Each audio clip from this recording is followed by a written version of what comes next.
Boa noite, pessoal aqui do Piquete Explorador do Estanhado, né, que acompanha a nossa página.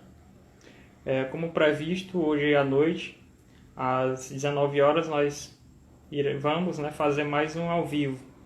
Boa noite, meu amigo Thiago, sempre presente, meu amigão do peito.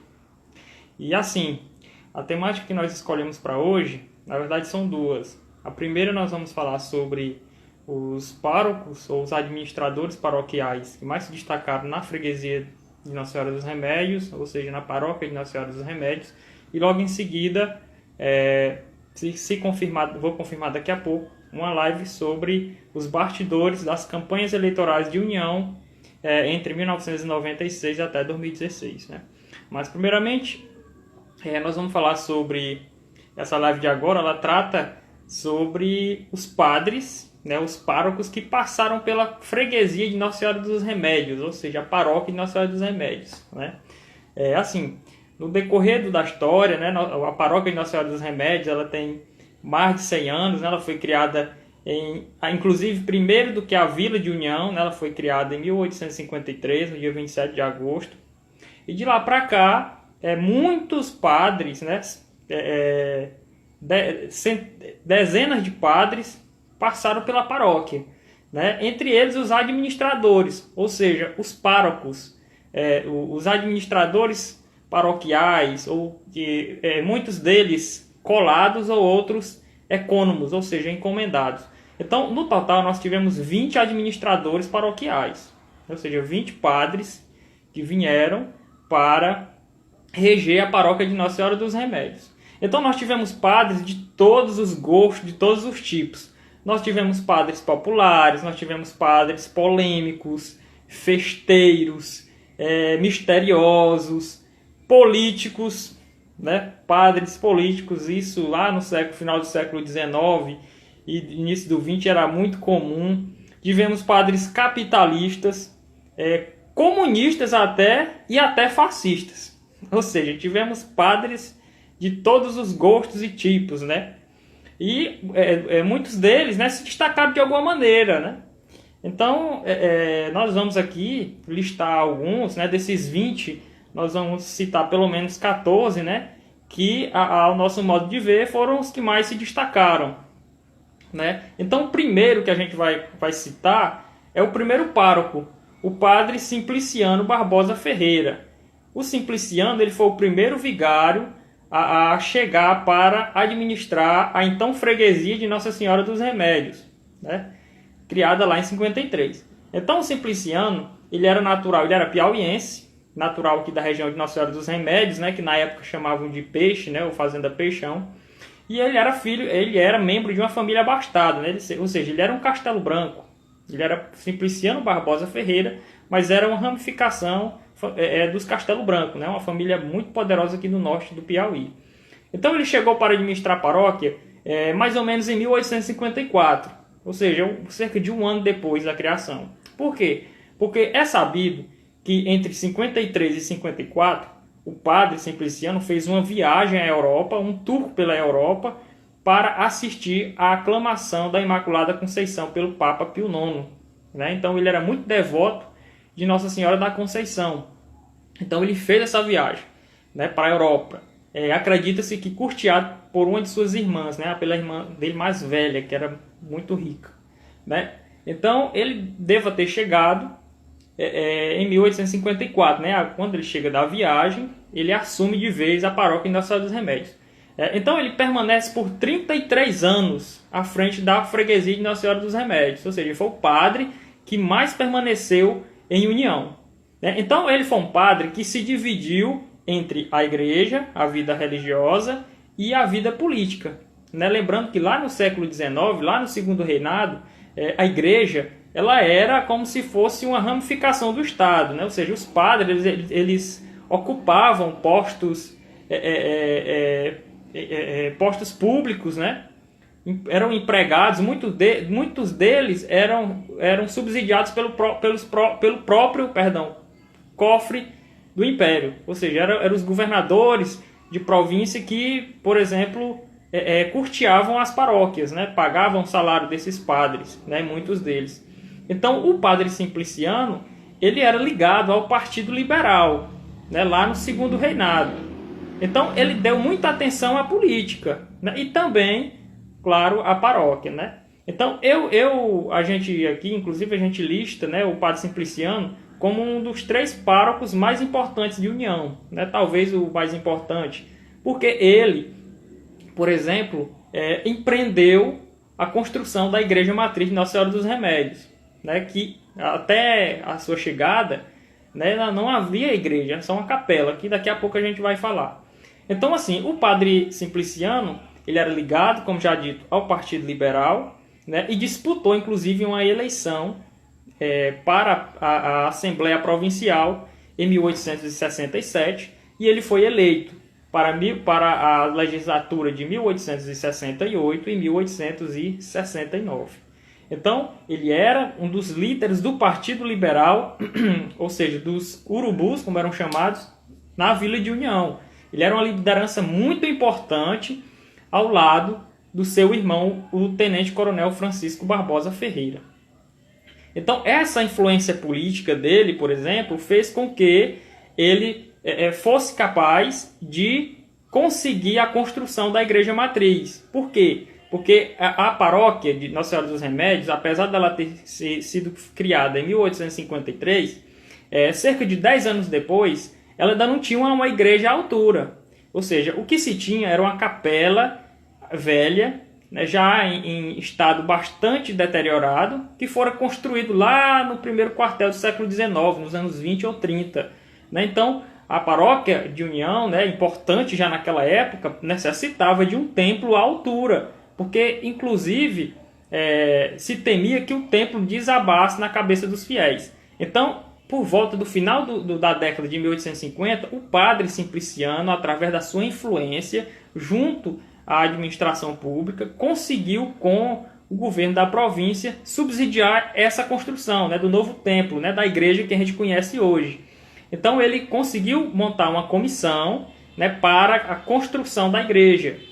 Então, graças ao Simpliciano, é que nós temos, aliás, nossa igreja, o nosso principal templo religioso, né, católico do município de União, que é a Igreja Matriz. Claro que ela não era daquela forma, mas a base, né, os alicerces são os empreendidos pelo padre Simpliciano. E aí, uma prova dessa devoção dele pela Nossa Senhora da Conceição é que em 1872 ele cria uma irmandade religiosa lá em União, ou seja, a Irmandade de Nossa Senhora da Conceição, onde ele era o presidente, né? Ou seja, foi um padre muito importante, porque conseguiu trazer, né, para a então vila a Igreja Matriz, né, um templo à altura, na época do estilo neocolonial, né, era algo bem interessante.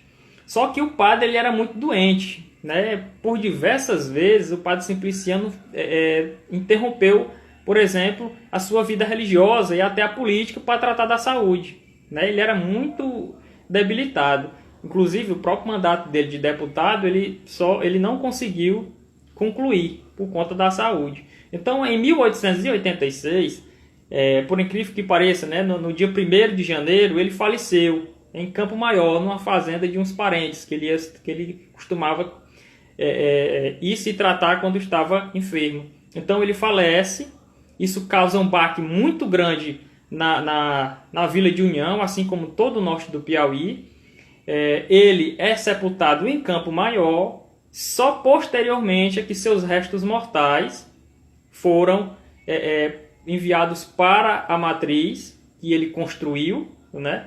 E lá, quando em 2015 houve aqueles achados, a gente encontrou, né, uma urna de cimento com os restos mortais deles lá na Capela Mor. Então foi um padre muito importante.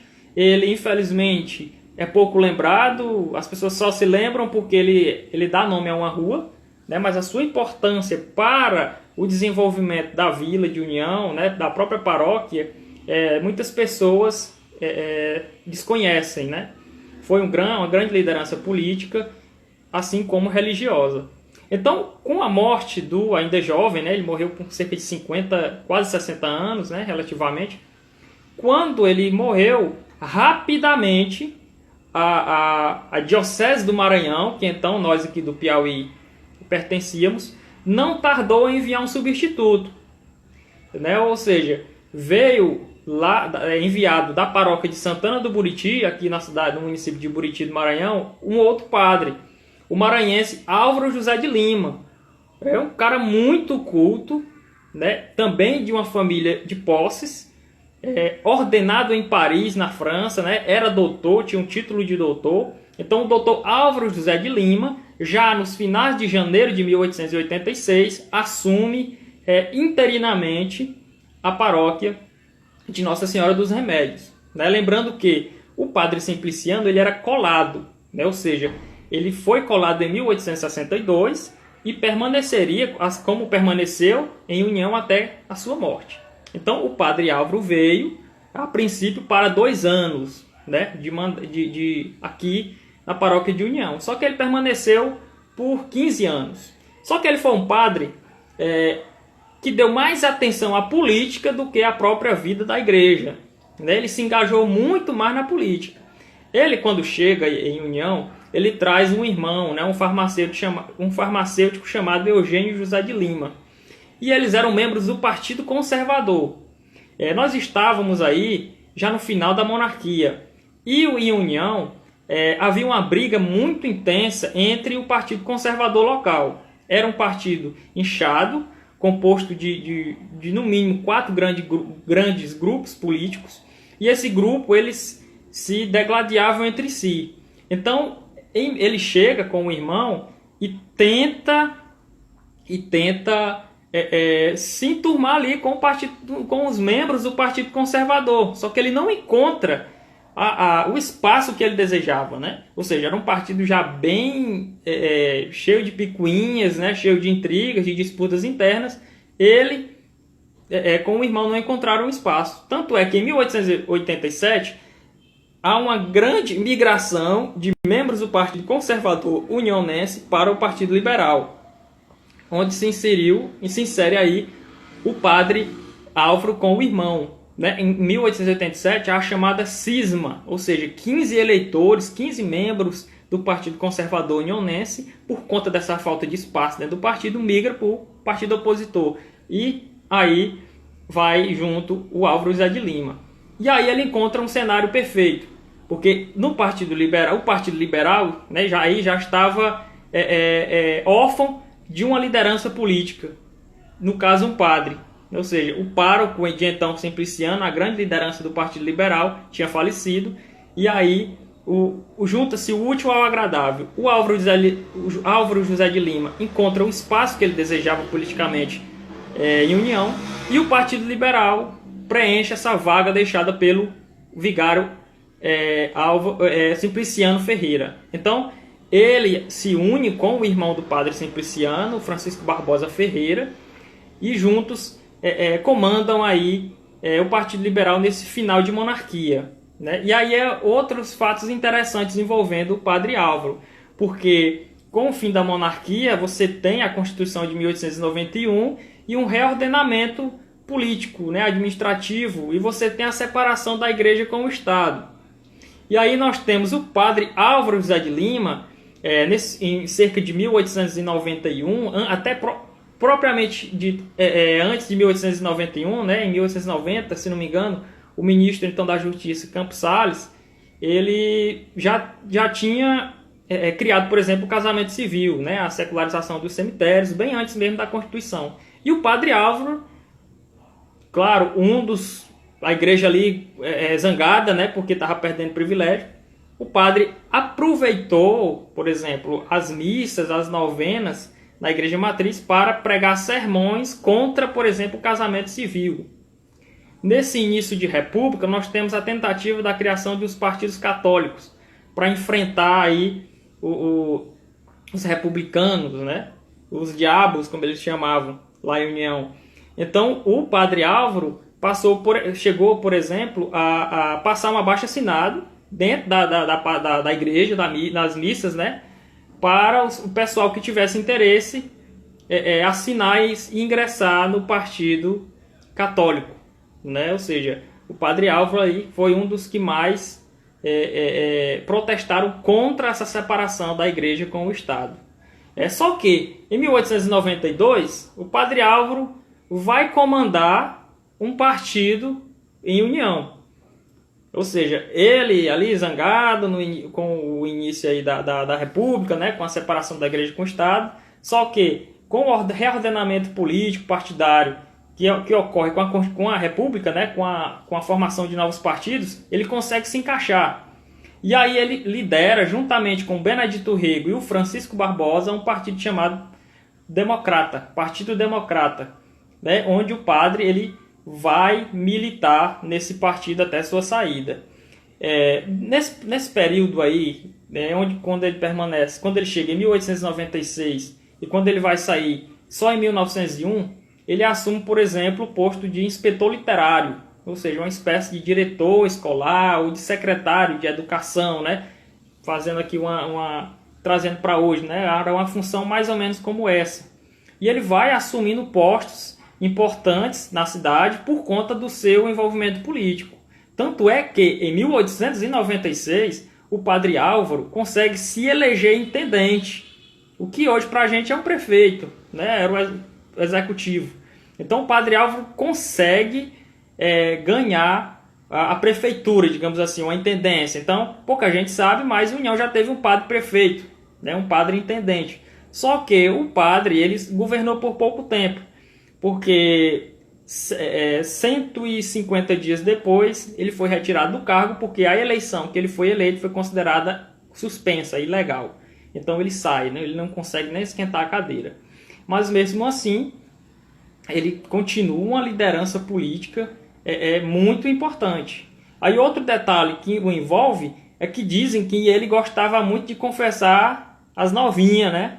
As beatas novinhas, tanto que ficaram apelidando ele de Frei Cegonha, porque ele gostava, né, das mocinhas novas, né? Dizem inclusive que ele desmanchava casamento, né? Quando ele via que uma determinada moça, né, iria casar com um determinado sujeito que não era de seu interesse político, por exemplo, ele fazia lá a caveira do noivo e acabava não casando, né? Então, o Padre Álvaro passou 15 anos, mas foram 15 anos bastante movimentados, né? E sobretudo dentro da política, né?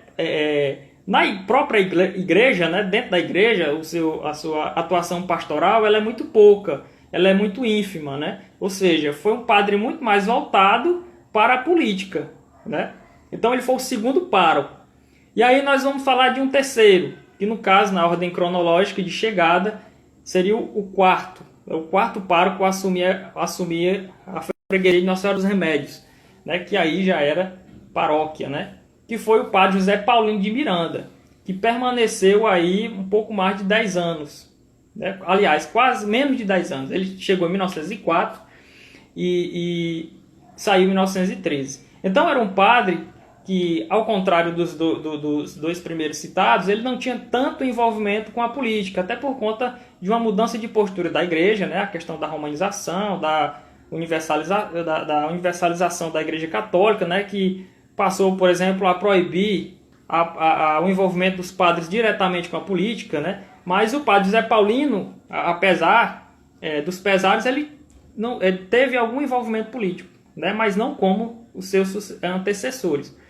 Em 1912, nós tivemos uma eleição a nível estadual muito conturbada, né, entre o Miguel Rosa e o Cariolano de Carvalho Silva.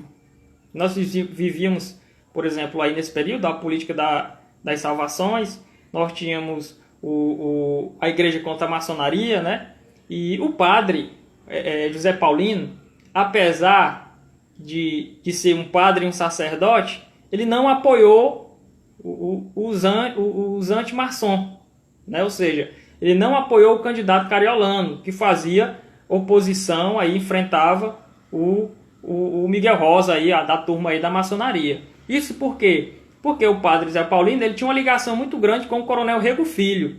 Ou seja, o Rego Filho era o maior apoiador do Miguel Rosa em União até 1915, quando eles racham. Isso mesmo, Tiago, é de Barras, né? Barrense, cariolano.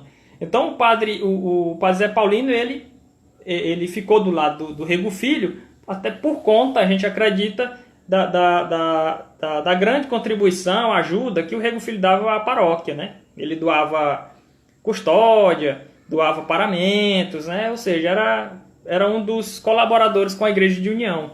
Então o Zé Paulino, ele permaneceu aí em 1912, né? Um ano antes dele sair, apoiando o candidato anticlerical, né? Indo contra, por exemplo, a orientação da própria igreja. E o padre Zé Paulino, ele era tido como um capitalista. Por quê? Porque ele tinha terras em União, de alguma maneira ele conseguiu essas terras e passou a produzir, né? Ou seja, ele tinha uma produção agrícola em União com essas terras. Então ele tornou-se um dos maiores produtores agrícolas de União nesse período, né? As pessoas que eram criadores, lavradores, eles eram chamados de capitalistas, né? Os negociantes, né? Os caixeiros, toda essa galera era chamada de capitalista. E o padre Zé Paulino era um capitalista desse sentido, né? Então ele permaneceu até 1913 e deu lugar ao padre Gastão Pereira, que aí já é o quinto aqui que a gente está falando. O padre Gastão, ele foi o quinto vigário a chegar em União, e ele era conhecido por patrocinar festas, né? Sarais, bailes dançantes, era um padre muito festeiro. E ele costumava, inclusive, a fazer esses bailes nas casas das pessoas que tinham varanda e que tinha o piso de ladrilho, ou seja, aquele piso de madeira. Nessa época nós não tínhamos clubes sociais, né, em União. Os clubes sociais só foram aparecer a partir de 1950. E os eventos sociais ocorriam dentro das casas das pessoas mais abastadas. E o padre, sempre promovia esses sarais, essas festas. E ele mandava, por exemplo, no piso dessas casas, ele passava parafina ou cera de carnaúba, né, para a pessoa, para ficar melhor de dançar, né? Ficar lisinha, a pessoa ficar melhor de dançar. Então ele fazia muito isso, né? O padre Gastão Pereira. O padre Gastão saiu em 21 e deu lugar ao padre Cícero Portela Nunes, um padre muito importante aqui ao nível de Piauí, um cara muito culto, que foi o nosso sexto pároco, né? E ele tem uma curiosidade em relação a ele. Ele era o padre da época, né? Quando surgiu o primeiro novenário de São Raimundo Nonato, em 1924. Então, certamente ele estava por trás do primeiro novenário, né? Ou seja, ele dirigiu o primeiro novenário de São Raimundo Nonato, que hoje é o maior evento religioso, social, econômico, cultural do município. Então ele lá, juntamente com as irmandades da época, a Irmandade Pias Filha de Maria, Coração de Jesus, os Vicentinos e Dona Maria Amélia e Raimundinho Fortes, né, que trouxeram a imagem de São Raimundo, eles, a partir daí, organizaram o primeiro novenário, né? Ou seja, o Raimundinho Fortes, ele fez uma promessa, né?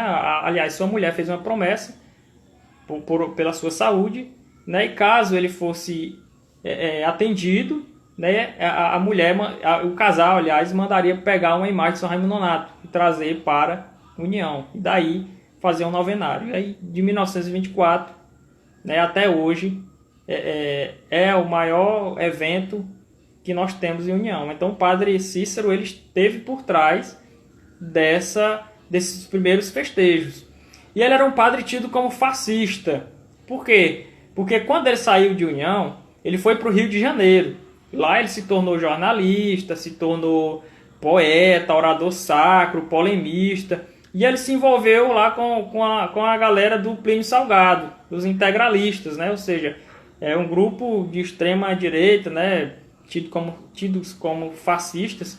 E quando ele retorna ao Piauí em 1935, que ele assume, por exemplo, a direção do Colégio Diocesano, ele fica por aqui, né, até 1938, 1939, e quando dá em 1938, os integralistas tentam derrubar o Estado Novo, dar um golpe no Getúlio Vargas.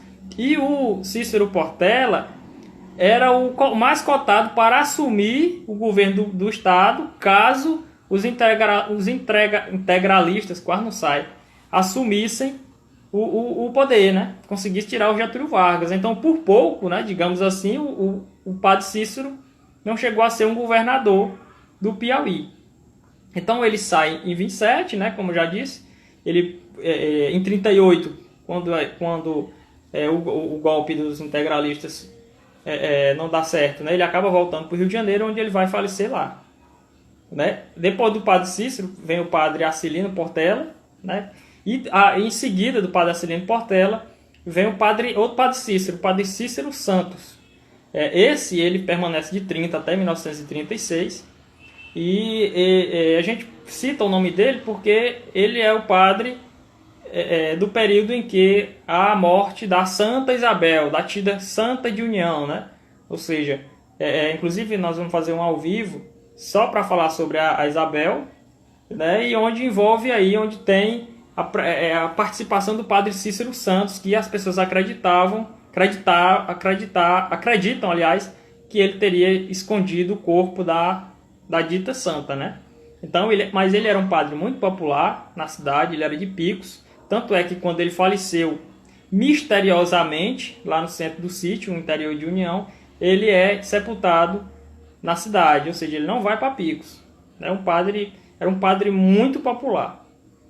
Depois do padre Cícero Santos, nós temos a vinda de dois padres alemães, né? Os padres Joseph Maria Loh, como administrador da paróquia, e o seu coadjutor, o padre Franz Gorres, ou Francisco Gorres. Eles eram alemães, eles eram missionários da Sagrada Família, e as pessoas aí de União, né, que estudaram no patronato, a gente ouve muito falar no padre Júlio Maria Lombardi, pois o padre José e o padre Franz, eles chegaram ao Brasil junto com o padre Júlio Maria, né, quando eles foram primeiramente lá para o Amapá, região do Amapá, né, Amazonas, para aquela região.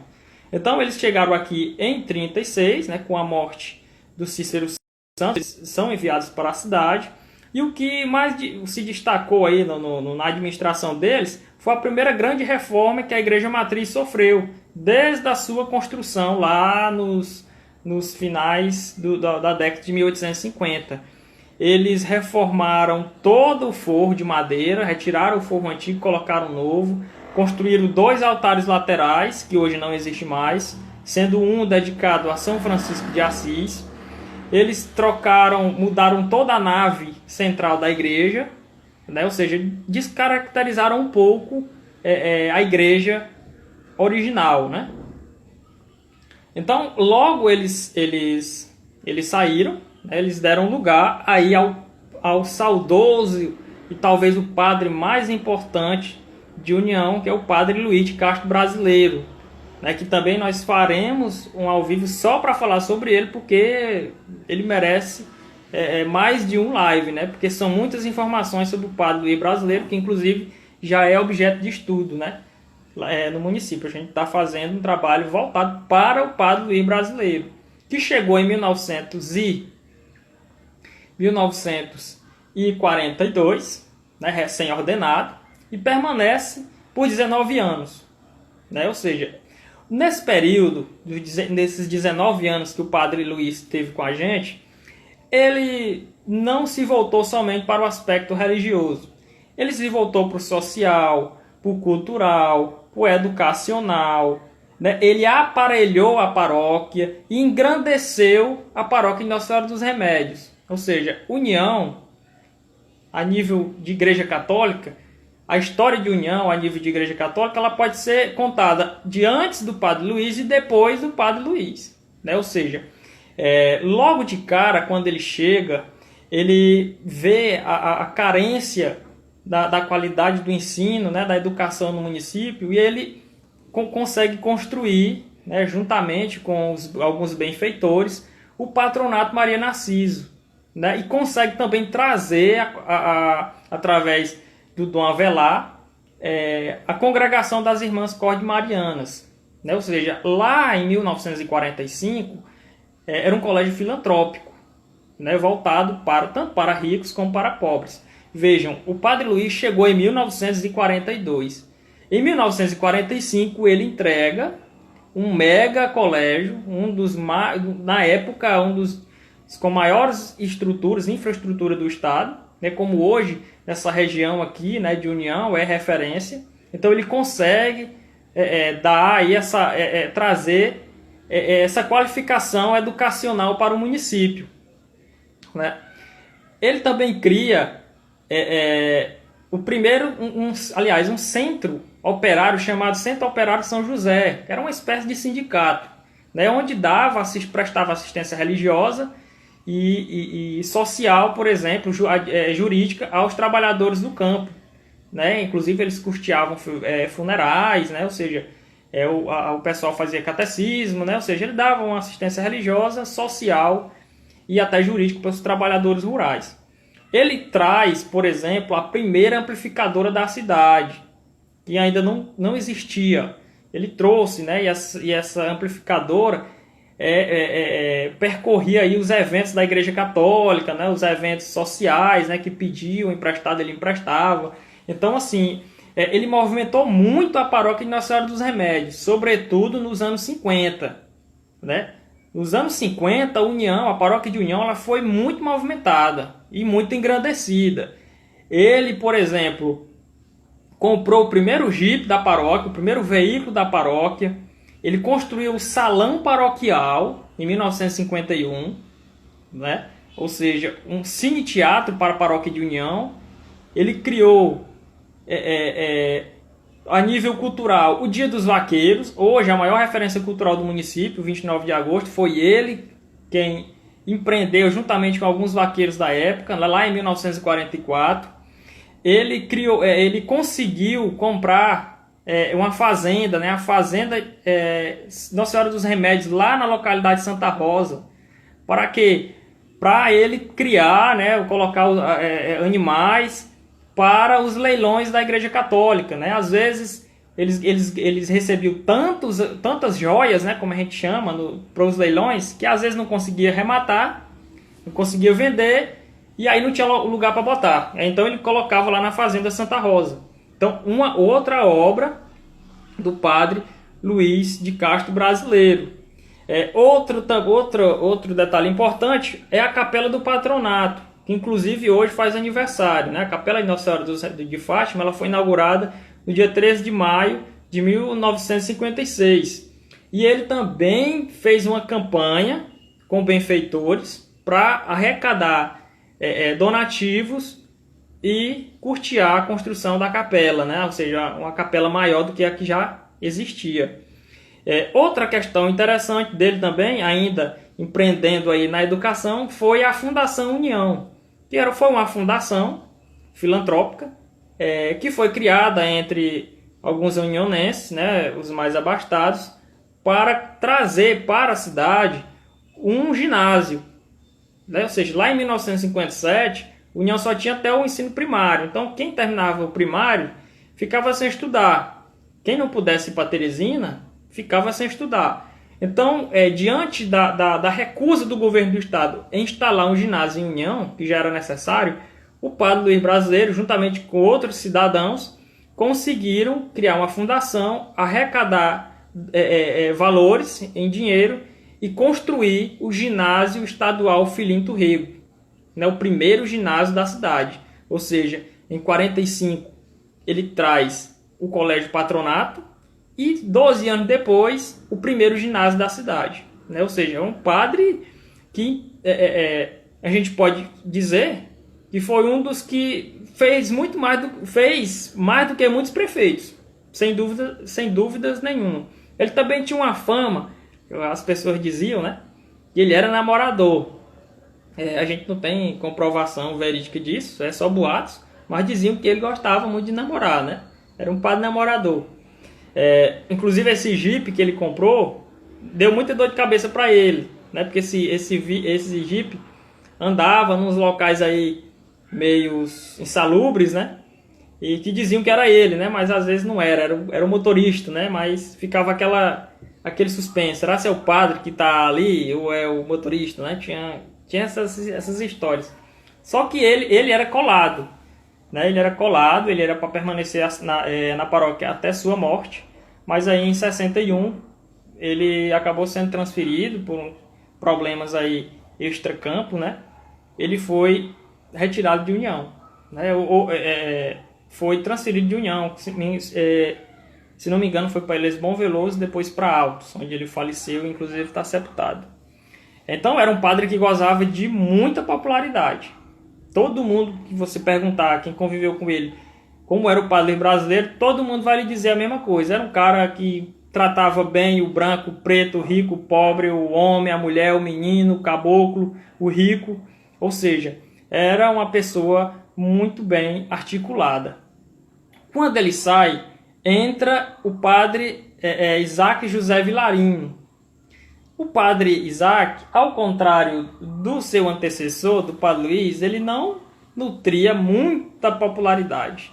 Tanto é que a sua estada em União ela foi bem breve. Por quê? Porque ele deu muita atenção, aliás, ele deu pouca atenção para as tradições unionenses, as tradições católicas unionenses. É válido destacar que foi um padre que deu atenção ao social, aos movimentos sociais, né? Mas deixou para segundo plano algumas tradições do católico unionense, que na época ainda era aquele catolicismo sertanejo, né? Entrelaçado com muita superstição, né? Então ele, de certa forma, criticou algumas dessas condutas dos católicos unionenses, quebrou algumas tradições e isso acabou o colocando assim como impopular, né? A princípio, quando o padre Isaac chega, ele cria o primeiro sindicato rural do município, né? Ou seja, o Centro Operário São José, criado pelo padre Luiz, ele transforma em sindicato mesmo, sindicato rural.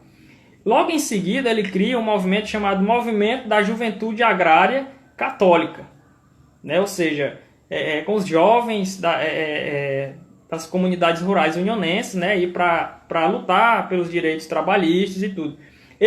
O padre Isaac, ele era tido como um comunista. Por quê? Porque nesse período aí que ele veio para a União, que ele cria esse sindicato, esse movimento agrário, no Brasil surgiam as ligas camponesas, né, muito ligado aí aos movimentos de esquerda. Então as pessoas diziam na época, muitos nem sabiam o que era comunismo, diziam que ele era comunista. Outra coisa também foi uma reforma que ele fez na igreja que ele descaracterizou completamente. Aí é uma crítica que a gente faz ao padre Isaac. Ele desconfigurou, descaracterizou a igreja matriz Nossa Senhora dos Remédios. Algumas lápides que existiam expostas nas paredes, lápides de pessoas que foram sepultadas no século XIX, ele mandou tirar nessa reforma e jogar numa vala abandonada no cemitério. Ou seja, a história indo para o ralo.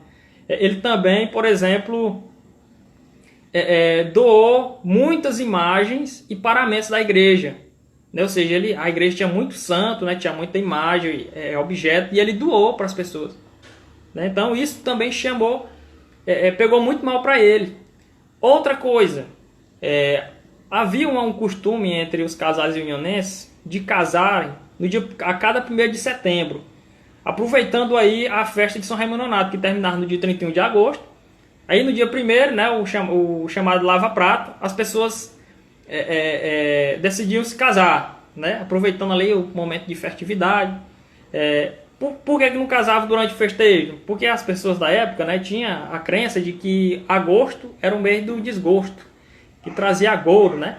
Então havia a tradição, sempre houve essa tradição de casar no dia 1º de setembro. O padre quebrou essa tradição, disse que não casava mais no 1º de setembro e distribuiu os casamentos por outras datas. Isso pegou muito mal para ele.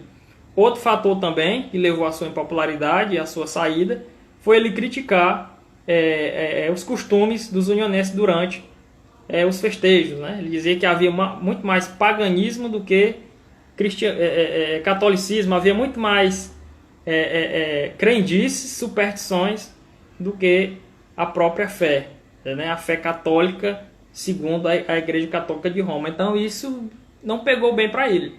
Tanto é que em 64 ele sai. E entra um outro padre, né, o padre Emídio, que permanece até o final da década. E aí chega para substituir o padre Emídio 2 padres espanhóis, o padre José González Alonso e o seu coadjutor, o padre Javier Mena, ou padre Xavier, como a gente chamava. Eram 2 padres espanhóis, cultos, bem cultos. O padre José era o administrador paroquial, ele era muito popular também. Criou o primeiro grupo de escoteiros de União, o grupo escoteiro Barão de Gurgueia. Ele criou a missa das crianças, né? Aos sábados à tarde, né? Havia a missa das crianças. Ele foi um dos primeiros professores aí, né? Quando chegou em União aí em 68, foi professor no ginásio Filinto Rego, assim como o padre Xavier, dizem que era um exímio professor de matemática, e ele tinha um apelido interessante que era o espanhol voador, porque diz que ele de Teresina para a União, nessa época ainda estrada basicamente de Pissarra, ele tirava em 30 minutos, 30 e 40 minutos. Então gostava de muita velocidade. Então eles permaneceram até 1983 e deram lugar ao padre Antônio José de Carvalho, que foi outro padre que marcou época. O famoso padre Carvalho, ele ficou até 92. E era um padre meio que atraía amor e ódio, né? Nutria amor e ódio entre as pessoas. Mas era um padre muito trabalhador. Dentre os seus feitos, construiu a Casa dos Romeiros, reconstruiu a casa paroquial, né? Que era uma casa velha, antiga. Ele construiu a casa paroquial. Ele foi um padre que se envolveu muito com o social também, inclusive no acidente ocorrido lá na Convap, né, com os trabalhadores, onde ultimaram cerca de 80 trabalhadores. Ele se envolveu cobrando explicações, cobrando a melhoria na qualidade dos trabalhadores, né, nas melhores condições de trabalho dos trabalhadores da Convap. Eu sei que em 92 ele saiu, muito por conta da política, né? Então, assim, dos 20 administradores, nós citamos 14, né, 14 padres bastante que deixaram a marca na cidade, para o bem ou para o mal. Né? Então a gente vai ficar por aqui. É um vídeo grande, né, longo, porque são muitos padres e muitas informações, mas a gente vai fazer outras lives tratando individualmente cada padre, né? Porque são muitas informações.